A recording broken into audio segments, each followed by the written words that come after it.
On August 4th, 1962, in Brentwood, official records say Marilyn Monroe died by her own hand. Yet the last 6 hours of her life are marked by 4 phone calls. One is documented only in a lost switchboard photocopy. The others are missing from police files. Why did Peter Lawford, after Monroe's groggy farewell, call friends instead of 911?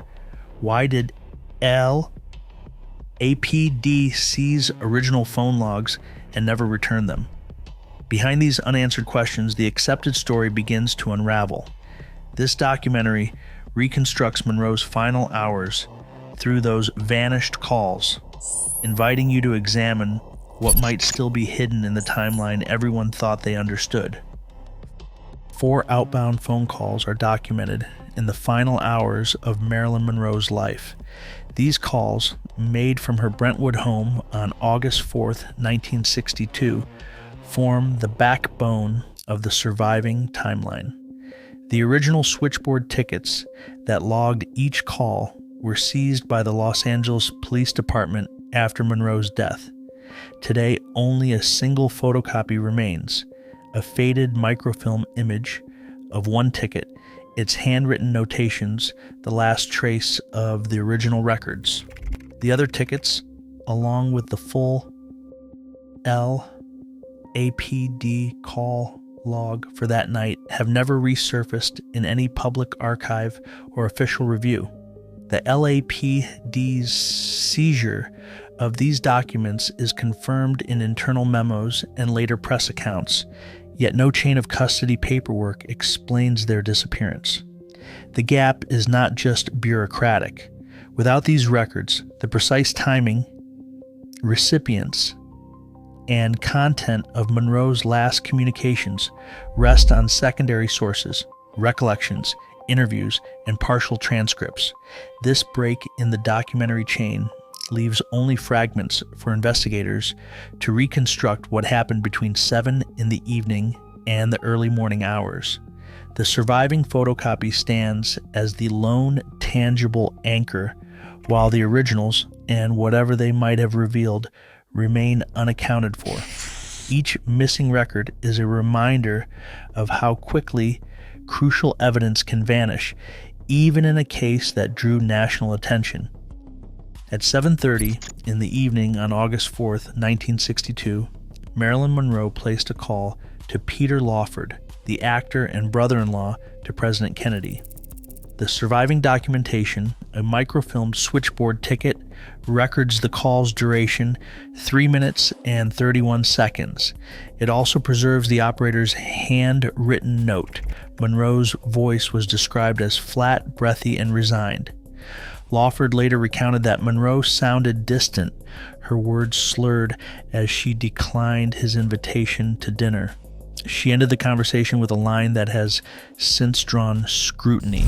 She said, "Say goodbye to Pat, say goodbye to the president, and say goodbye to yourself, because you are a nice guy." The operator's annotation about Monroe's tone, though brief, became critical for later investigators. Without the original call ticket, only this faint copy and Lawford's recollection remain. There is no audio recording, no transcript authenticated by a third party, just the operator's summary of a voice that seemed to drift away. When the line went silent, Lawford tried to call back. He heard only a dead connection. His next steps, reaching out to his manager Milton Evans and attorney Mickey Rudin, would ripple through the night. But in this moment, the emotional weight of Monroe's words hung in the air, unbroken and unanswered. Peter Lawford's response to Marilyn Monroe's call did not follow the expected path for a medical emergency. After the line went silent, Lawford tried to reach her again, but heard only a dead connection.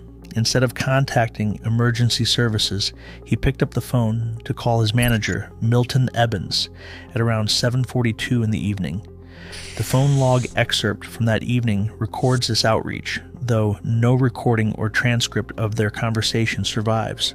Lawford described Monroe's state, expressing his concern, but Evans advised against visiting her home or alerting authorities directly.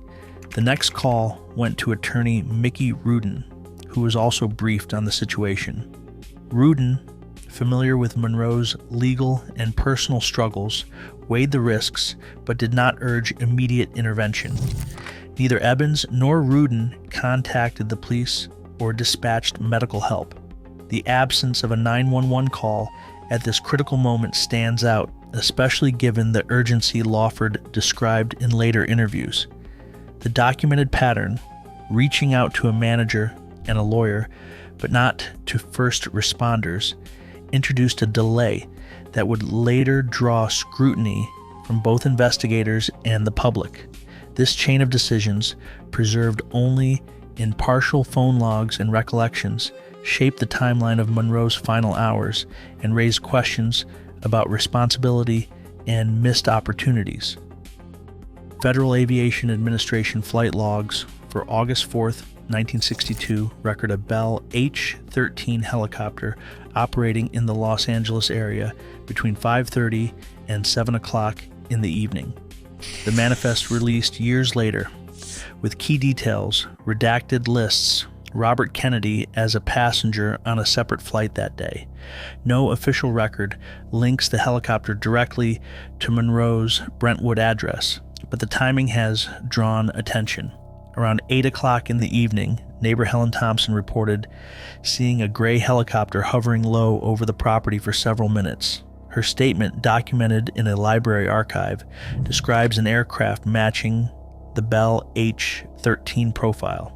Not long after, another neighbor, John Miller, observed a dark sedan, possibly a 1962 Lincoln Continental, pulling into Monroe's driveway after sundown. Miller later told interviewers the driver looked familiar, like someone from the news.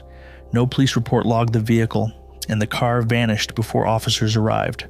A historian specializing in the 1960s Hollywood scene and Kennedy family movements notes that Robert F. Kennedy was officially in California that weekend, but his exact whereabouts between late afternoon and midnight remain partly unaccounted for. The Federal Aviation Administration's redacted records and the neighbors' independent testimonies add a political dimension to the evening. Yet, without corroboration from Los Angeles Police Department patrol logs or scene reports, these sightings remain isolated threads, raising questions about who else may have been near Monroe's home as the night unfolded. Inside Marilyn Monroe's Brentwood home, the timeline becomes less uncertain with each new statement from housekeeper Eunice Murray. In her first affidavit to police, given at 9:30 a.m. on August 5th, Murray described Monroe hanging up the phone at 7:45 p.m. and claimed there were no visitors after Peter Lawford's call. The next day, after further questioning, Murray revised her account. She recalled a man in a dark suit arriving around 6:30 p.m. and said Monroe placed another call at 8:10 p.m. to a friend. By August 7th, in her sworn statement to the coroner, Murray shifted again, now insisting Monroe did not use the phone after 7:30 p.m. and that only Lawford had visited. The timeline of discovery is just as unstable. Murray reported seeing a light under Monroe's bedroom door in the early hours, but did not act immediately. It was not until around 3:30 a.m. that she reached out to Dr. Ralph Greenson, Monroe's psychiatrist. The official record of this call, including its timestamp and content, survives only in secondary summaries. This delay, hours between the last contact and the first call for help, left a gap that investigators would later scrutinize. The shifting details in Murray's statements and the late outreach to Greenson cast doubt on the internal chronology of Monroe's final night, and they raise questions about what truly happened behind the locked door. The 1982 review by the Los Angeles County District Attorney's Office confronted a scene stripped of its most basic forensic markers. The official summary, drawing on the original autopsy by Dr. Thomas Noguchi, noted a complete absence of fingerprints on Monroe's bedroom door, telephone, and pill bottles. No latent prints were lifted from any surface, despite multiple people moving through the room in the hours before and after Monroe's death. Forensic pathologists reviewing the autopsy, found no pill fragments or residue in Monroe's stomach, an anomaly in cases of acute barbiturate poisoning. The toxicology report confirmed lethal levels of nembutal and chloral hydrate, but the lack of undissolved pills raised the possibility of non-oral ingestion, such as a dissolved solution or injection, though no injection marks were documented. The review also detailed the loss of critical evidence. Scene photographs referenced in early police inventories had vanished from the LAPD evidence vault by the mid-1970s. The original switchboard tickets and call logs seized after Monroe's death were missing, with only a single photocopy surviving in an internal file. These gaps left investigators unable to reconstruct the final hours with certainty. In 2005, the psychiatrist tapes held by Deputy District Attorney John Minor were sealed by court order. These recordings, made during Monroe's sessions with Dr. Ralph Greenson, had been authenticated by a forensic audio specialist but remained inaccessible to the public. Their suppression removed a potential source of insight into Monroe's state of mind in her last days. The cumulative effect of missing fingerprints, pill residue, photographs, and sealed tapes left the official record full of unanswered questions, each absence a barrier to definitive answers. Today, the official files remain incomplete and critical records are missing.